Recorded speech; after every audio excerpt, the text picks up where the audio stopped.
que traemos cada miércoles acerca de la carta del apóstol San Pablo a los romanos. Y hermanos, estamos ya en el mensaje número 21 de esta preciosa carta. Ya habíamos comenzado a mirar el capítulo 5. Y del capítulo 5 al capítulo 8, les dije hace 8 días que Pablo expone la seguridad de la salvación.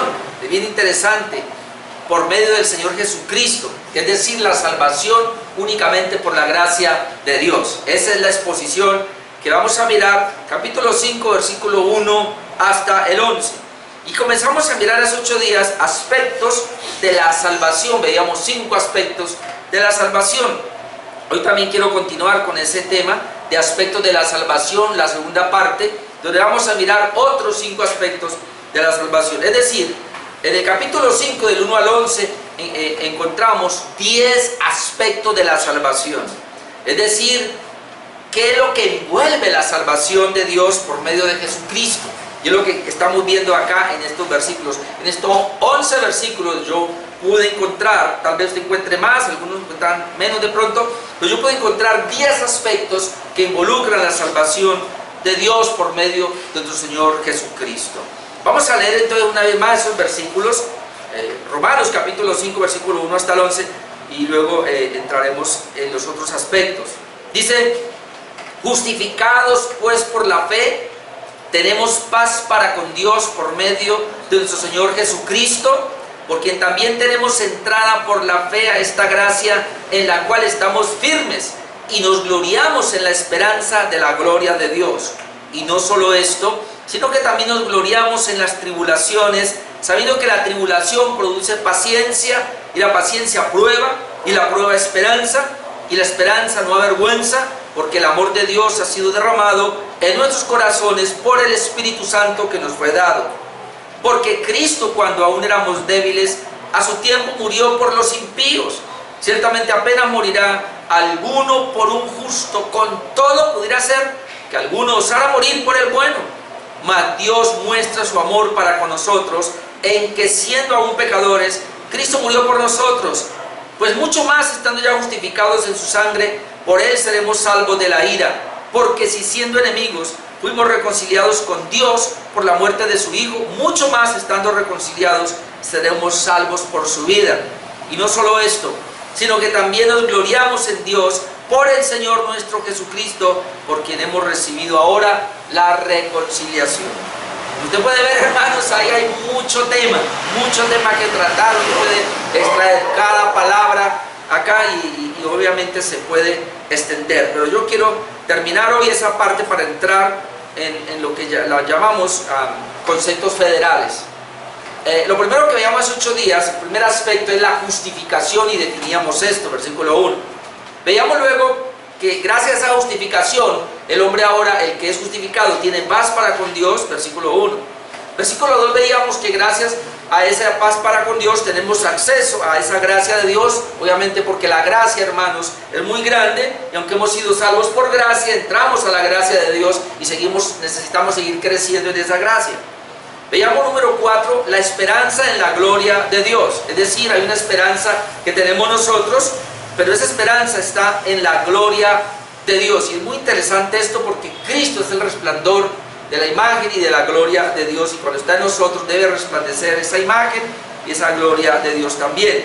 Y comenzamos a ver el punto número 5, que es el gozo en el sufrimiento.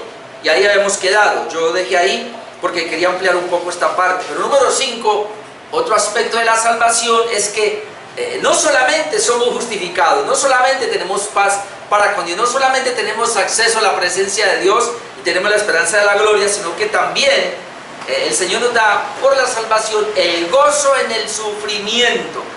Y estos son los versículos que teníamos allí, versículo 3 al 5.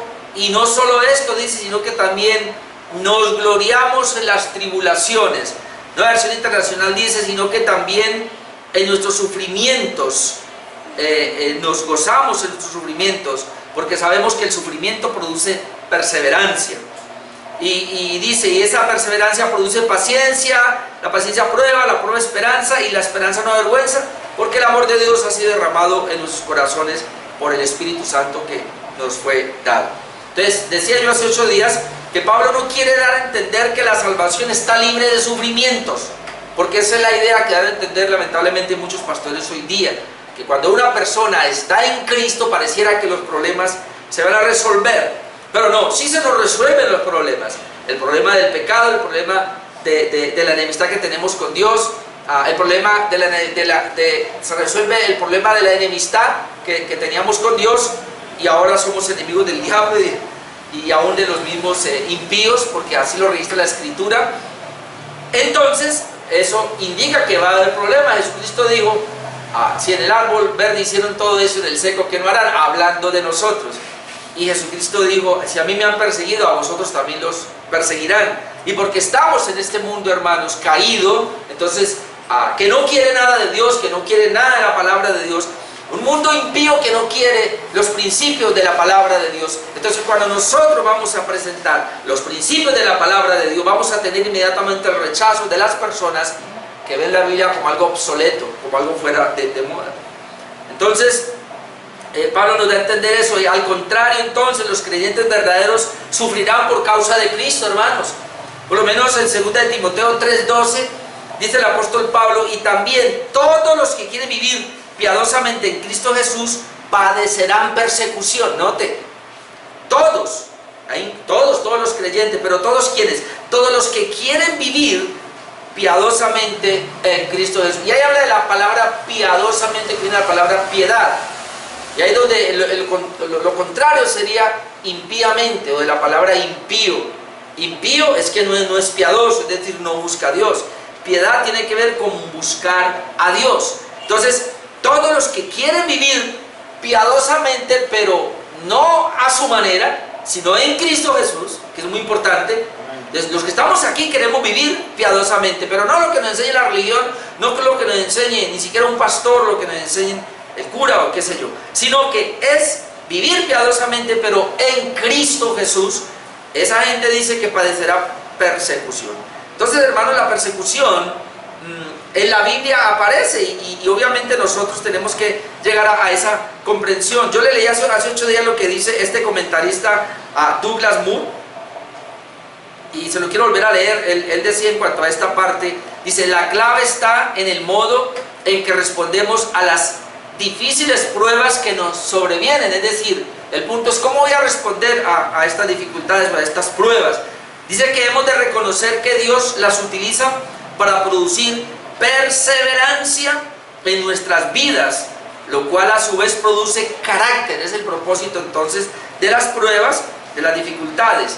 Dice que la calidad del fruto de haber sido probado, después podemos regocijarnos verdaderamente en el sufrimiento, sabiendo que Dios está obrando aún en estas situaciones difíciles para bendecirnos.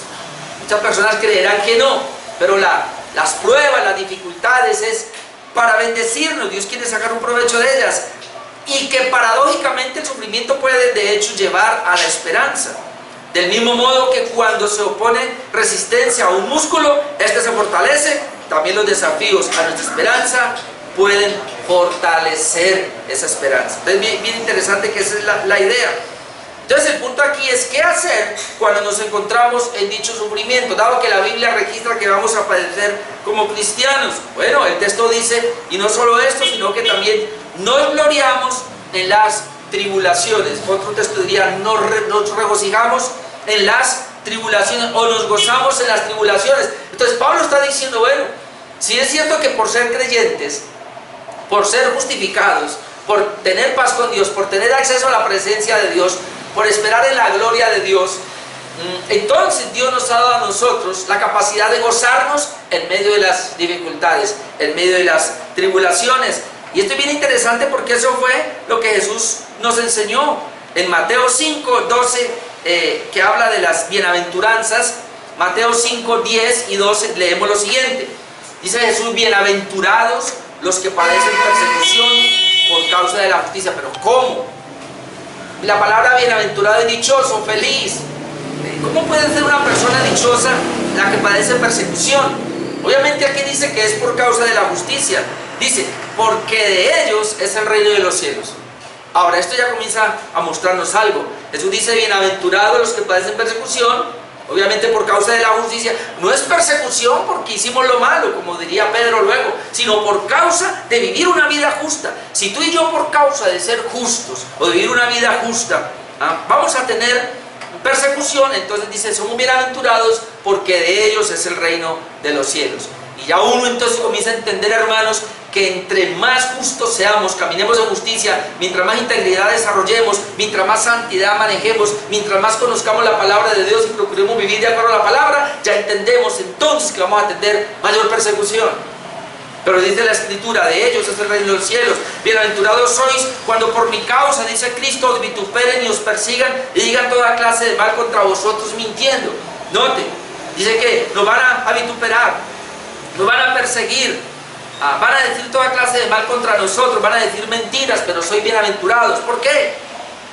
Dice, gozaos y alegraos porque vuestro galardón es grande en los cielos.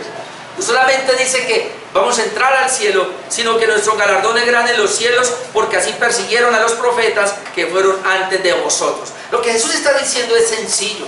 Los profetas, todos del antiguo pacto, a los cuales Dios les dio la palabra y ellos manifestaban la palabra de Dios, automáticamente tenían persecución. Lo mismo, si nosotros vamos a tener la palabra de Dios, la vamos a vivir, pero la vamos a entregar, vamos a tener persecución. Y eso es lo que registra. Entonces, por eso, en otras palabras, nos debemos más bien de gozar. Mira lo que dice 1 de Pedro 4, 12 al 16. 1 de Pedro 4, 12 al 16. Dice, amados, no os sorprendáis del fuego de prueba que os ha sobrevenido. Y aquí habla del fuego de prueba que os ha sobrevenido, como si alguna cosa extraña os aconteciere, sino gozaos por cuanto sois participantes de los padecimientos de Cristo.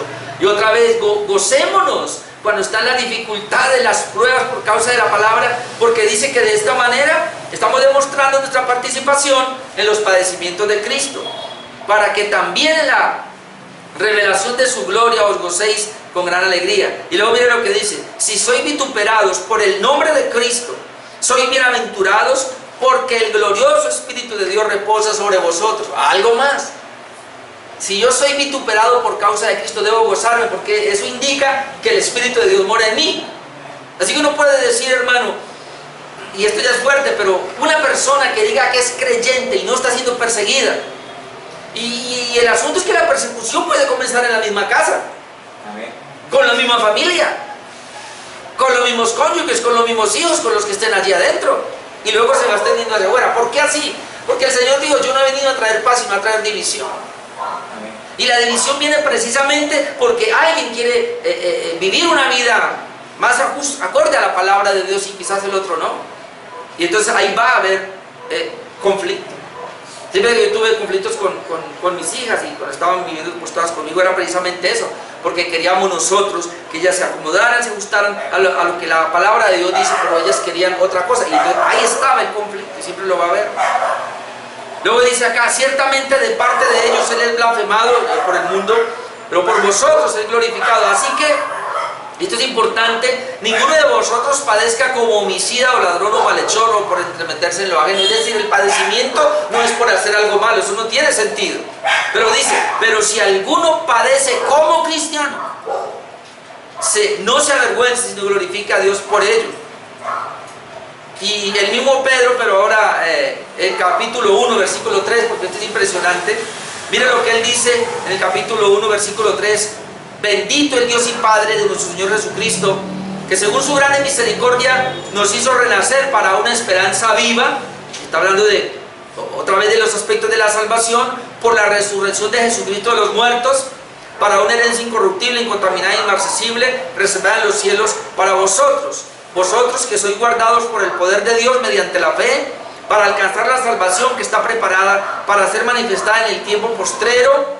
Eso está muy bueno, pero luego dice en versículo 6, en lo cual vosotros os alegráis. Claro que nos alegramos con estas bendiciones, aunque ahora, por un poco de tiempo, si es necesario, tengáis que ser afligidos en diversas pruebas. Entonces, todos los que tenemos la esperanza y nos gozamos en ella, dice, pero ahora, y me llama la atención porque dice por un poco de tiempo, ahora el tiempo lo pone el Señor, no nosotros. Pero dice, si es necesario. ¿Quién decide si debo ser perseguido, si debo pasar por pruebas diferentes que sean? ¿Quién es el que decide si es necesario? Es Dios el que decide. Pero luego dice, tengáis que ser afligidos en diversas pruebas. Dios es el que decide si es necesario. Dios es el que decide la calidad de la prueba, y Dios es el que decide el tiempo de la prueba, porque si es necesario, quiere decir que Dios de eso va a sacar. Amén. Y luego dice que lo que va a sacar, para que sometida a prueba vuestra fe, es decir, mi fe debe ser sometida a prueba. Y luego dice, mucho más preciosa que el oro, el cual, aunque perecedero, se prueba con fuego. Es decir, para sacar lo mejor de ese metal, hay que pasarlo por fuego. Y entonces nuestra fe va a ser probada para sacar otra vez lo mejor de la fe que Dios nos ha dado ahí. Dice que sí, el oro para sacar lo mejor se prueba con fuego, y se halla alabanza y gloria. Entonces dice, el cual aunque perece se prueba con fuego, dice que esa fe que es probada sea hallada en alabanza, gloria y honra cuando sea manifestado Jesucristo. Así que nuestra fe va a ser probada, y los sufrimientos, las persecuciones y todo lo que digan de nosotros por ser creyentes, por estar en Cristo y por vivir la palabra de Dios, Dios lo permite con un propósito, y es que esa fe en nosotros sea pulida como el oro. Ahora, ¿cómo es esa fe va a ser pulida, hermano?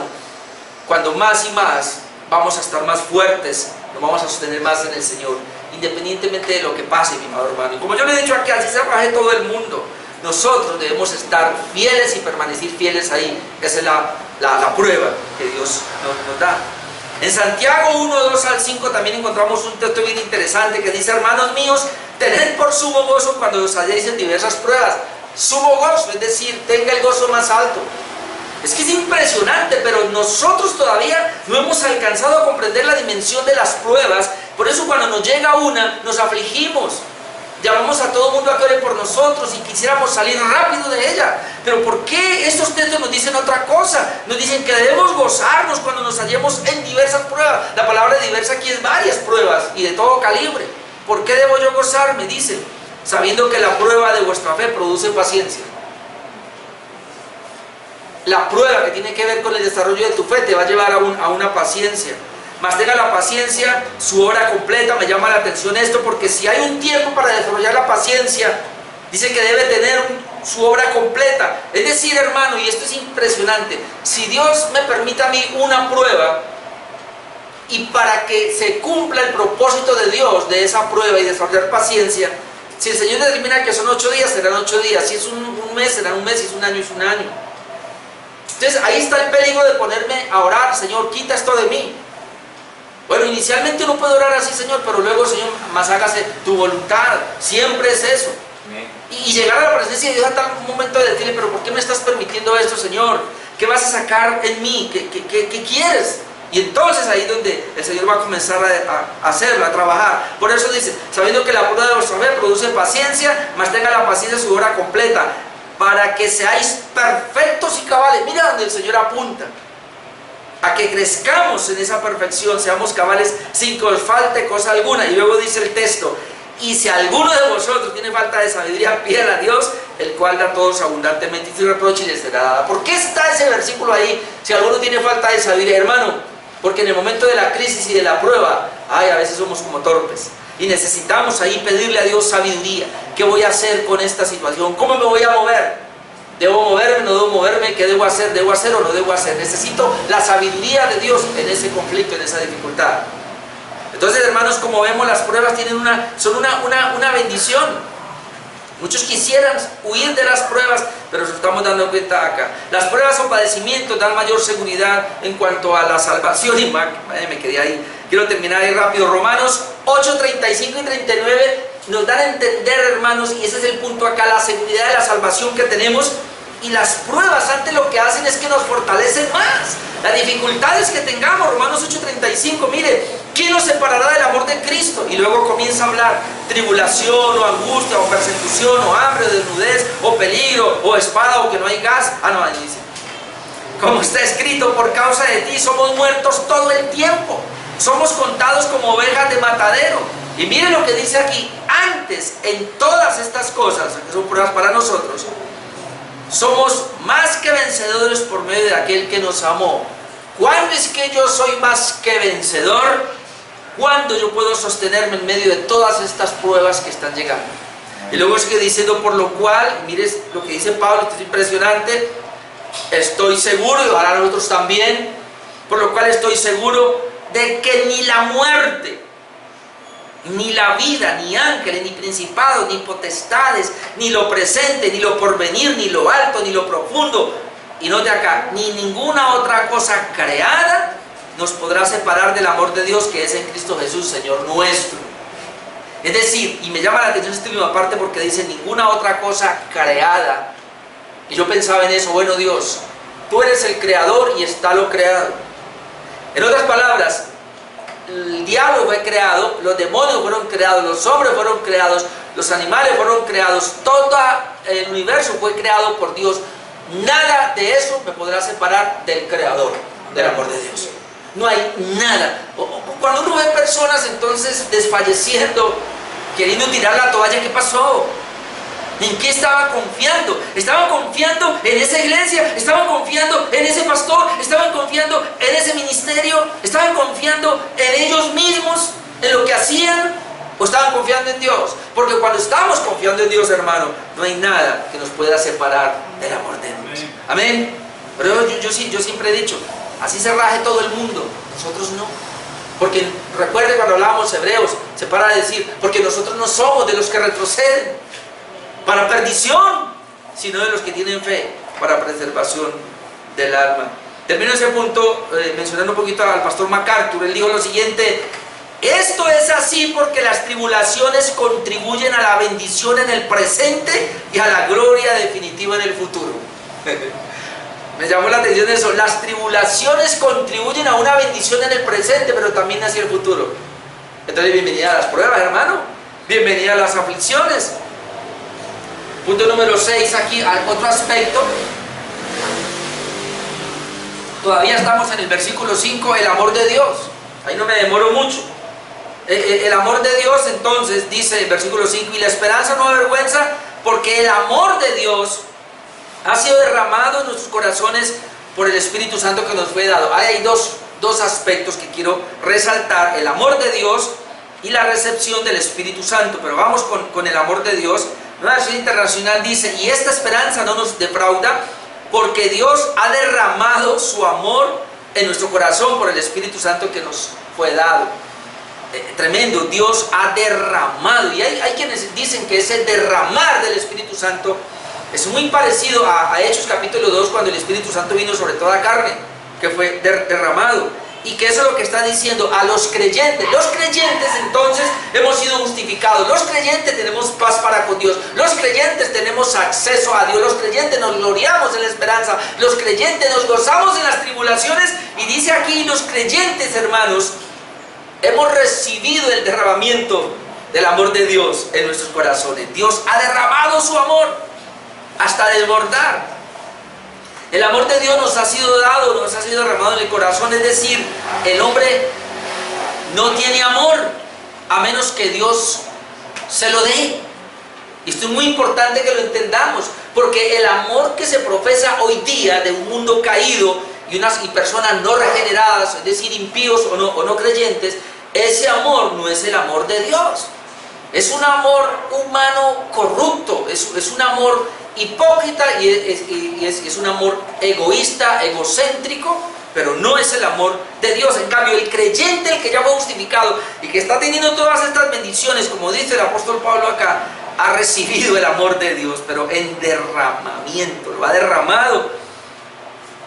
Y entonces el punto que quiero resaltar solamente acá, porque esto es muy, obviamente el amor de Dios es muy dispendioso para hablar de él, pero quiero tocar solamente este punto, y es que cuando dicen que el amor de Dios ha sido derramado en nuestro corazón por el Espíritu Santo, es decir, hemos sido regenerados, hemos recibido el Espíritu Santo, y el amor de Dios ha sido derramado por el Espíritu Santo en el creyente, entonces esto implica que nosotros no teníamos amor, pero también implica que ahora que el creyente tiene amor, tiene el amor de Dios. Y entonces es primera de Juan 4, 7 al 10 y luego 19 al 21, lo voy a leer. Primera de Juan 4, 7 dice, amados, amémonos unos a otros. Note que le habla a los creyentes, a la iglesia, amados, amémonos unos a otros. Ahora, ¿por qué el apóstol dice que nos amemos? Y él da la razón acá, porque el amor es de Dios. Y luego dice, todo aquel que ama es nacido de Dios y conoce a Dios. Ese es el punto. ¿Por qué debemos amarnos? Dice, porque el amor es de Dios. Pero luego dice, todo aquel que ama, ¿por qué ama? Porque es nacido de Dios, ¿verdad? Y conoce a Dios, es regenerado por Dios y conoce a Dios. En el contexto que venimos desarrollando, ha sido justificado, tiene acceso a la presencia de Dios, tiene paz para con Dios. El amor de Dios le ha sido dado, por eso él puede amar. El apóstol Juan no estaría diciendo que nos amemos si él no pudiera darse cuenta que el amor de Dios está en esa persona.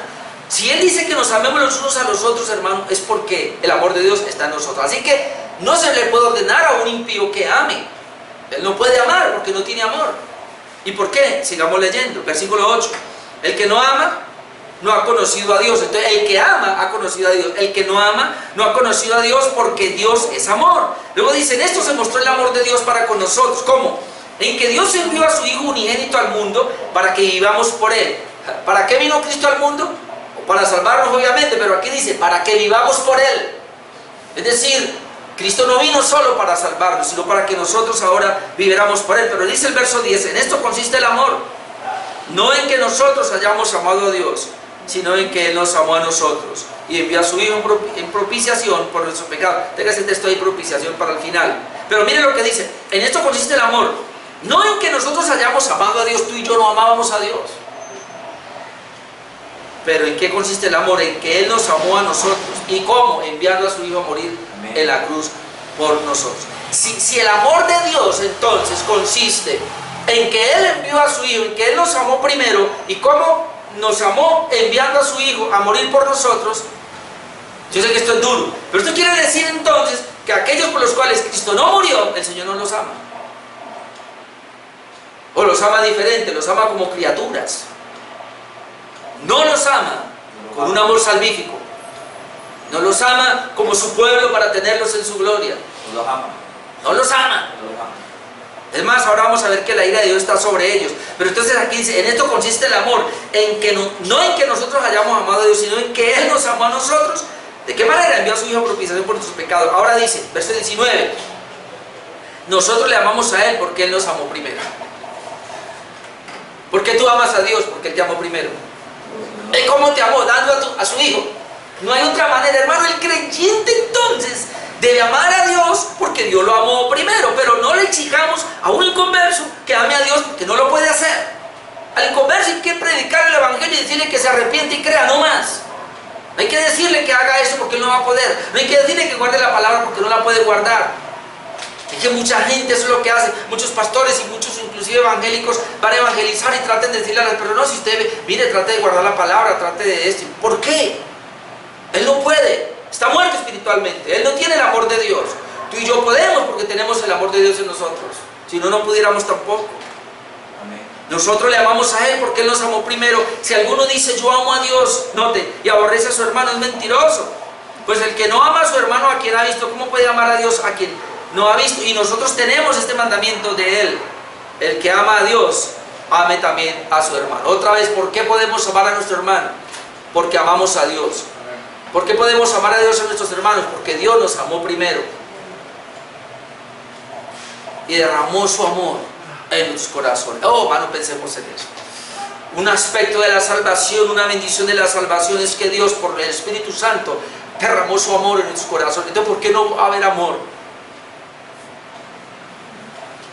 Con el amor humano no se puede. Yo al comienzo, hace más de ya como 23 años atrás, cuando tuve problemas en mi matrimonio con mi esposa, y soy de esos hombres que llegan a decir, a mí se me acabó el amor. Pero el asunto era que yo estaba desligado del amor de Dios. Cuando Dios me dio la gracia y la oportunidad de volver y otra vez, y el amor de Dios vino a mí, hermanos, comencé a amar a mi esposa otra vez. El amor de Dios, hermano, en una pareja, en una familia, no se acaba. Al contrario, crece, va creciendo. Entonces es muy importante esto, hermano. Si el amor de Dios está en mí, está en los dos cónyuges, hermano, eso va a crecer. Y es suficiente para arreglar cualquier problema. Número 7, la recepción del Espíritu Santo ahí, porque dice, verso 5, la esperanza no avergüenza, porque el amor de Dios ha sido derramado en nuestros corazones por el Espíritu Santo que nos fue dado. Y ya sabemos, el Espíritu Santo derramó, Dios por medio del Espíritu Santo derramó su amor en nosotros, pero quiero resaltar esta parte, la recepción del Espíritu, por el Espíritu que nos fue dado. Nosotros tampoco teníamos el Espíritu Santo, como un inconverso tampoco tiene el Espíritu Santo. Es impresionante, hermanos. Yo digo, ¿cómo usted y yo antes de ser salvos podíamos decir que cantábamos y adorábamos a Dios? ¿Cómo puede una persona no regenerada decir que adora a Dios, que le canta a Dios, si esto es una obra del Espíritu Santo en la persona? Solamente es emoción y es algo que es externo, que no sirve. Dios no puede recibir eso. Entonces lo que tenemos que asesorarnos y que sabemos es que cuando fuimos regenerados y por ser justificados y todo lo que ya hemos visto, los aspectos de la salvación, este aspecto número 7 es que tenemos con nosotros, en nosotros, al Espíritu Santo. Es decir, la salvación parte de ahí. Si el Espíritu Santo no está en nosotros, no somos salvos, como lo diría Juan. Ahora Pablo, vamos a ver si lo alcanzo a leer. Nueva versión internacional del versículo dice, por el Espíritu Santo que nos ha dado, es decir, Dios nos ha dado el Espíritu Santo. El Espíritu Santo que nos fue dado es quien nos da el amor. Eso es claro.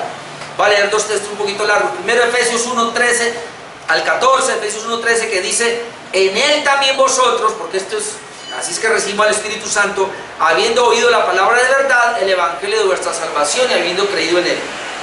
Este es el punto. Oír la palabra, oír el Evangelio y haber creído en Él. Y para haber creído en Él tiene que haber arrepentimiento, es decir, hay una regeneración. Cuando pasó esto, fuisteis sellados con el Espíritu Santo de la promesa. Note la palabra, fuisteis sellados. Y otro texto en Corintios nos dice que Dios nos selló con el Espíritu Santo. Tenemos, el sello que tenemos es el Espíritu Santo. Es decir, tenemos el Espíritu Santo como un sello y esto nos habla de una propiedad. Somos propiedad de Dios porque el Espíritu Santo se nos puso como un sello. Es decir, el Espíritu Santo no se va a ir de nosotros. Una persona que fue regenerada tiene el Espíritu Santo en el momento de la regeneración. El Espíritu Santo no se va a ir. El Espíritu Santo, yo dije, creo que 5 maneras puede estar. Puede estar contristado, culpa de nosotros. Puede estar apagado, culpa de nosotros. Puede estar siendo entristecido. ¿Cuál es la otra? Puede estar perdiendo fuego en nosotros. Puede estar siendo resistido inclusive. Pero Él no se va. Ahora, Romanos 8:9, yo voy a leer esto porque es interesante. Romanos 8:9, más vosotros no vivís según la carne, sino según el Espíritu. Si es que el Espíritu de Dios mora en vosotros, porque si alguno no tiene el Espíritu de Cristo, no es de Él. Entonces, una persona no vive según la carne porque el Espíritu de Dios mora en él. Y si no tiene el Espíritu de Cristo, no es de Él. Verso 10, pero si Cristo está en vosotros, el cuerpo en verdad está muerto a causa del pecado, mas el Espíritu vive a causa de la justicia. Y el Espíritu de aquel, y si el Espíritu de aquel que levantó de los muertos a Jesús mora en vosotros, el que levantó de los muertos a Cristo Jesús vivificará también vuestros cuerpos mortales por su Espíritu que mora en vosotros. El Espíritu que mora en vosotros, en los creyentes. Así que, hermanos, deudores somos, no a la carne, para que vivamos conforme a la carne. Porque si vivís conforme a la carne moriréis, mas si por el Espíritu hacéis morir las obras de la carne viviréis. ¿Qué hace el Espíritu en nosotros? Además de que nos guía y tantas cosas, pero por medio del Espíritu hacemos morir las obras de la carne. La naturaleza carnal y pecaminosa jamás será regenerada, jamás va a convertirse. Creo que tú era que yo decía, acá, el domingo, creo que fue Martín Lutero quien dijo, yo pensaba que ese viejo hombre se lo había llevado las aguas del bautismo, sabe nada. Pero me di cuenta que desgraciado sabe nada. Es decir, hermano, la naturaleza pecaminosa la vamos a tener en nosotros y ella no va a cambiar, va a seguir siendo opositora a Dios. Pero tenemos un corazón regenerado y tenemos el amor de Dios, tenemos el Espíritu Santo en nosotros, dice Pablo, y por ese Espíritu nosotros hacemos morir las obras de la carne. Es por medio del Espíritu, por eso es tan importante crecer cada día más en esa gracia de Dios. Luego dice acá, versículo 13, versículo 14, porque todos los que son guiados por el Espíritu de Dios, estos son hijos de Dios. Pues no habéis recibido el espíritu de esclavitud para estar otra vez en temor, sino que habéis recibido el espíritu de adopción por el cual clamamos Abba Padre. Y note el 16, el Espíritu mismo da testimonio a nuestro espíritu de que somos hijos de Dios. Esto es muy importante, hermano. Cuando alguien me pregunta, ¿y cómo sé que soy salvo? Mire, el Espíritu mismo. No es su emoción. A veces nos dejamos engañar por las emociones. Pero aquí dice el Espíritu mismo. Obviamente, a los que tienen el Espíritu Santo, a los que el Espíritu está guiando, a los que están mortificando la carne por el Espíritu, note a dónde llega. Entonces ese Espíritu le da testimonio a su Espíritu, a mi vida, de que soy hijo de Dios. Amén. Qué precioso. Entonces, podemos recordar ahí también que el fruto del Espíritu, pues comienza diciendo, el fruto del Espíritu es amor. Está el gran ramillete el fruto del Espíritu, hablábamos en Tuluá el domingo pasado. El fruto, no son los frutos, Él, que es uno solo, pero es amor, gozo, paz, paciencia, benignidad, bondad, fe, mansedumbre, templanza, y contra tales cosas no hay ley que valga. Es decir, hermano, a desarrollar el fruto del Espíritu.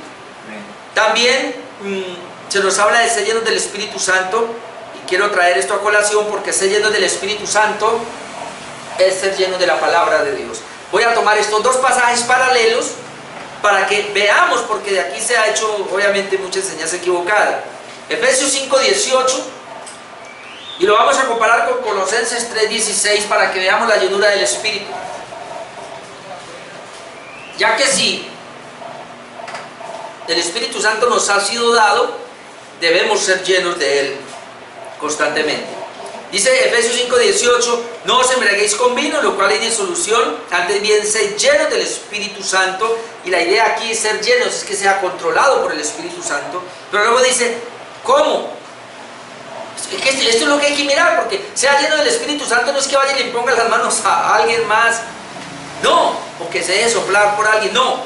Antes bien sed llenos del Espíritu Santo, no, hay una coma, dice, hablando entre vosotros con salmos, con himnos y cánticos espirituales.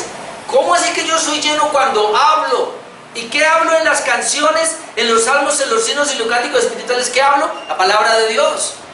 Ahora, note lo que sigue diciendo, cantando y alabando al Señor en vuestros corazones, y cuando canto y alabo lo hago con la palabra, dando siempre gracias por todo a Dios Padre, en el nombre de nuestro Señor Jesucristo. Ahora miremos Colosenses 3:16 y 17.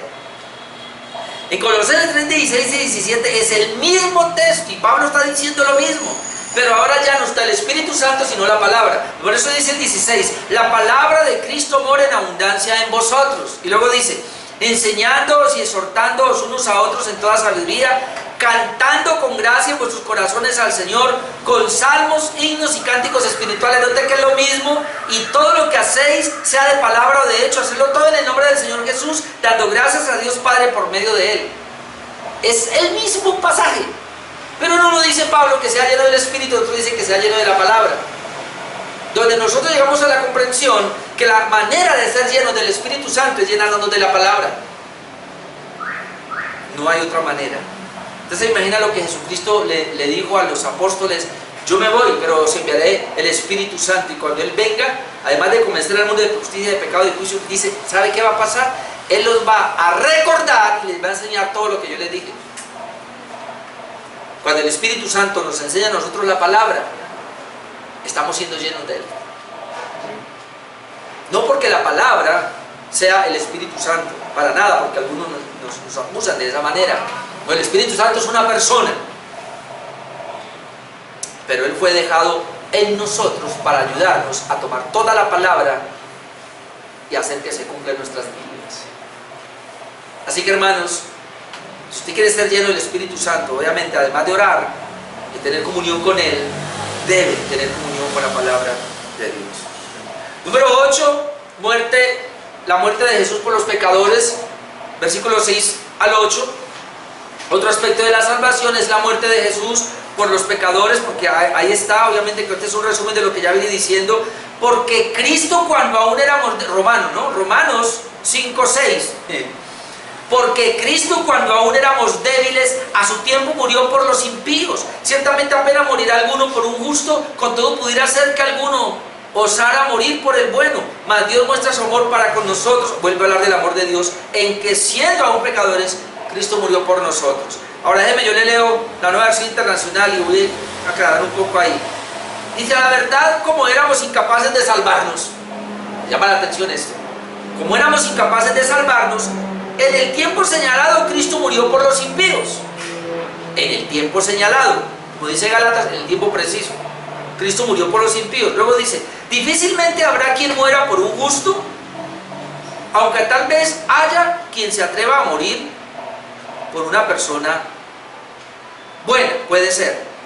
Pero Dios demuestra su amor por nosotros en esto, en que cuando todavía éramos pecadores, Cristo murió por nosotros. Es decir, el amor de Dios que se manifiesta, que se ha manifestado, es a través de la muerte de Jesús por los pecadores. Pero cuando Jesús murió por los pecadores, como dice aquí, cuando éramos débiles, o como dice la versión internacional, cuando éramos incapaces de salvarnos a nosotros mismos. Entonces, en este párrafo lo que Pablo está tratando de demostrar es la incapacidad o la debilidad del hombre para salvarnos. ¿Cuándo fue que Dios nos amó y envió a Jesucristo? Cuando nosotros éramos pecadores, cuando nosotros éramos débiles, Él nos amó. Ahora, usted conoce la historia del joven rico, y en Mateo 19, usted puede leerlo después, yo solamente quiero mencionarlo acá. ¿Se acuerda que él exhorta al joven rico y el joven rico se va? Y entonces el Señor dice: difícilmente entrará al reino de los cielos quienes confían en las riquezas. Y los judíos, para los judíos era tremendo porque ellos confiaban mucho en la riqueza. Entonces dice: Señor, entonces si esto es así, ¿quién podrá ser salvo? Y el Señor dice: mira, para los hombres esto es imposible, mas para Dios todo es posible. Hermanos, la salvación para el hombre es imposible. Eso lo dijo Jesucristo claramente, y quiero leerle Juan 6, 44 al 45, porque eso es el punto que quiero resaltar de ahí, la imposibilidad de salvarnos. Dice que Cristo, cuando éramos débiles, Dios cuando éramos débiles envió a Jesucristo a morir por nosotros. ¿Por qué? Es decir, la debilidad y la incapacidad para salvarnos. Cuando éramos pecadores, muertos espiritualmente, no podíamos salvarnos. Por eso Juan 6, 44 dice: ninguno puede venir a mí. Ninguno puede. El pecador no puede, tú y yo no podíamos venir a Cristo. Ninguno puede venir a mí si el Padre que me envió no le trajere. Y luego dice: y yo le resucitaré en el día postrero. Escrito está en los profetas: serán todos enseñados por Dios. Y todos son todos los que el Señor escogió. Serán todos enseñados por Dios. Así que todo aquel que oyó al Padre y aprendió de Él, viene a mí. Jesucristo dice: ninguno puede venir a mí. Pero ¿quién va a venir? El que el Padre lo trajere. Pero ¿cómo lo va a traer? Enseñándole, para que él escuche y aprenda de Dios, en este caso el Evangelio. Cuando el impío, usted y yo le predicamos el Evangelio, y él oye al Padre, escucha al Padre a través del Evangelio, el Padre le da la capacidad, lo despierta, lo resucita. Y entonces ahora él se va a dar cuenta que tiene una necesidad de Cristo. Se ve cuán pecador es, cuán necesitado está del Señor, y va a correr a Cristo que lo salve. Pero es una obra del Padre. ¿Por qué? Porque ninguno puede ser salvo a menos que Dios inicie una obra de redención en estas personas. Esa es la depravación total del hombre. Muertos espiritualmente, eso es lo que implica. Por eso, hermanos, y este es el punto, y yo le pido a Dios que me ayude, y por eso soy tan enfático acá, y yo le doy gracias a Dios por la predicación expositiva, porque siempre vamos a encontrar el Evangelio del Señor allí. Pero ¿cuál es el problema que tenemos hoy día? Que si no se predica el Evangelio, hablándole a las personas del pecado, de su muerte espiritual, de que no pueden venir al Señor a menos que el Señor los traiga, y lo que queremos es eso, que las personas que vengan a la iglesia ya han sido traídos por el Señor, porque el Señor los regeneró, para que sean edificados. Porque si esto no es así, y vinieron porque yo los convencí, porque les gusta la manera de cómo predica el pastor, porque el show que hace el pastor, por los cantantes que trae, por la iglesia grande, por los muebles, qué sé yo, por tantas cosas, y así van a la iglesia, y no los trajo el Señor, ellos son unos impíos y van para el infierno. Por eso el punto, y hace rato le doy gracias a Dios que me ayudó en eso, es que las personas que están viniendo, y siempre lo voy a hacer muchas veces acá, realmente sean salvas, sean regeneradas, porque si no, no va a servir. ¿De qué sirve venir a una iglesia año tras año si va para el infierno? No sirve de nada.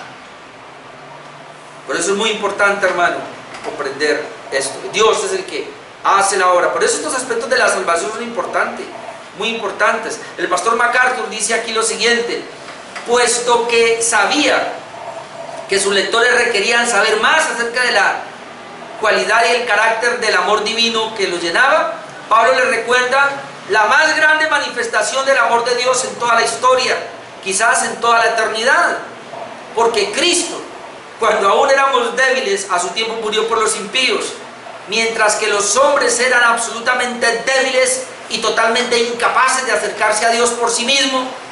Él, o sea Dios, envió a Cristo Jesús, su Hijo unigénito, para que muriera por nosotros, muy a pesar del hecho de que nosotros fuéramos impíos y completamente indignos de su amor.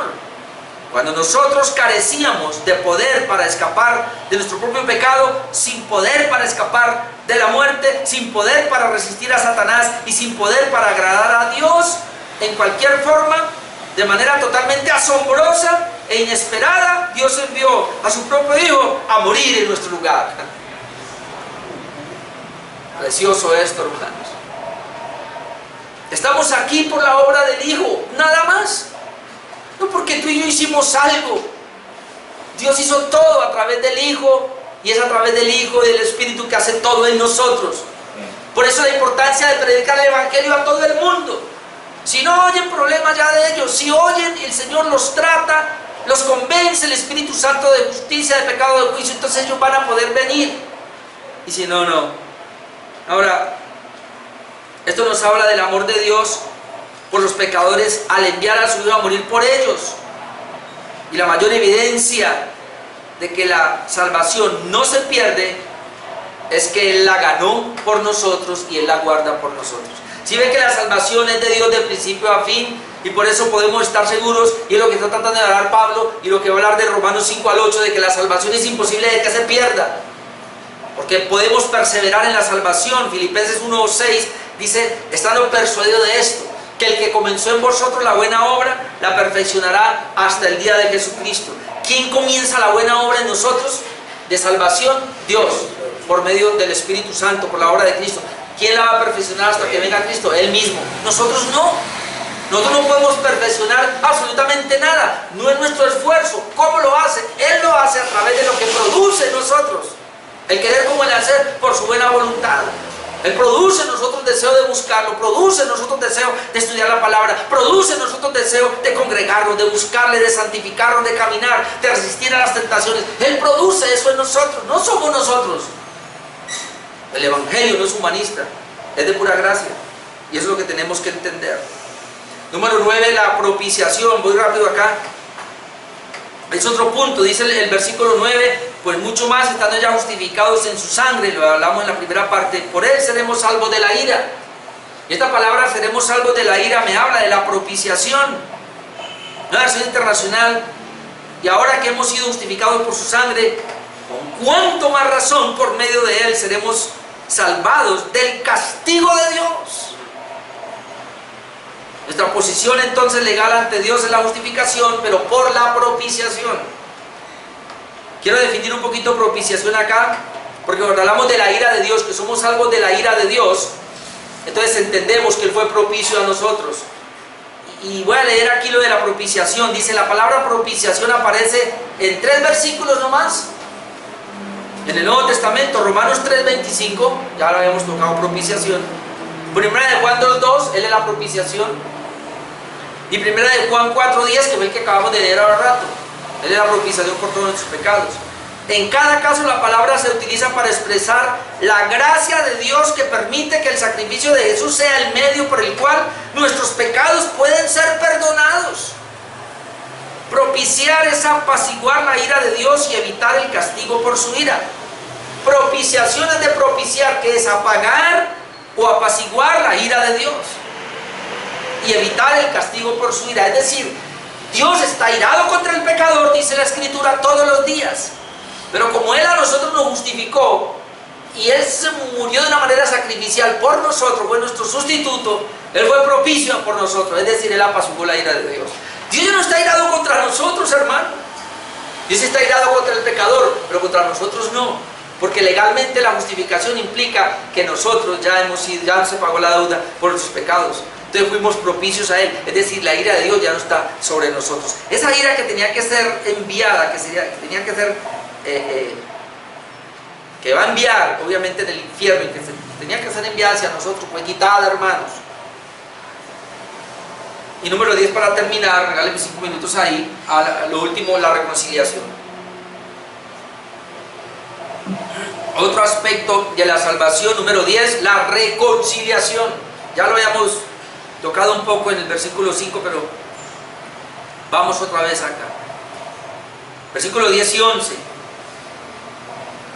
Porque si siendo enemigos, habíamos dicho que éramos enemigos de Dios, por eso la ira de Dios estaba ahí. Éramos, me gusta la palabra pasado, siendo enemigos, fuimos reconciliados con Dios. Fuimos reconciliados con Dios por la muerte de su Hijo. Mucho más estando ya reconciliados, otra vez la palabra ya estoy reconciliado, mi hermano. Seremos salvos por su vida. Y no solo esto, sino que también nos gloriamos en Dios por el Señor nuestro Jesucristo, por quien hemos recibido ahora la reconciliación. Note que esos versículos hablan 3 veces de la palabra reconciliación, y es el hecho de habernos colocado en paz con Dios, de que Dios nos puso en paz con Él por la obra de Cristo. No era así internacional, porque si cuando éramos enemigos de Dios fuimos reconciliados con Él mediante la muerte de su Hijo, con cuánta más razón, habiendo sido reconciliados, seremos salvados por su vida. Y no solo esto, sino que también nos regocijamos en Dios nuestro Señor Jesucristo, pues gracias a Él ya hemos recibido la reconciliación. Entonces, aclarar algunos puntos acá que toca. Mientras que la propiciación apacigua la ira de Dios, la reconciliación nos vuelve en amistad con Dios. Mientras que la propiciación apacigua la ira de Dios, la reconciliación nos vuelve en amistad con Dios. Ser reconciliados con Dios, ahora somos amigos de Dios. Hermanos, antes éramos enemigos. No le dé miedo, pero a la gente le da miedo decir eso, pero los impíos son enemigos de Dios, los creyentes son amigos de Dios. Ahí estamos. Esta reconciliación se da porque éramos sus enemigos. La reconciliación se da solo por el sacrificio de su Hijo. La reconciliación nos permite ser salvos porque Cristo dio su vida. La reconciliación nos permite gloriarnos en Dios y solo en Dios. Y por eso entendemos ahora Efesios 2, 8 y 9. Por gracia sois salvos por medio de la fe. Esto no de vosotros, es don de Dios y no por obras. ¿Para qué? Para que nadie se gloríe. ¿Por qué para que nadie se gloríe? Porque en 1 Corintios 1, 30, 31 dice más por Él, es decir, por Dios, estáis vosotros en Cristo, el cual nos ha sido hecho por Dios sabiduría, justificación, santificación y redención, para que, como está escrito, el que se gloríe, gloríese en el Señor. La reconciliación es para los que están en Cristo, las nuevas criaturas. Y le leo esto rápido. 2 Corintios 5, 17 al 20 nos dice, de manera que si alguno está en Cristo, ahí ese es el punto.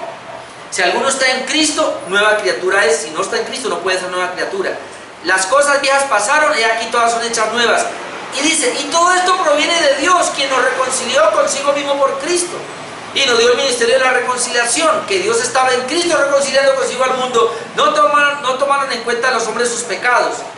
Al mundo acá es el mundo creyente. Y nos encargó a nosotros la palabra de la reconciliación.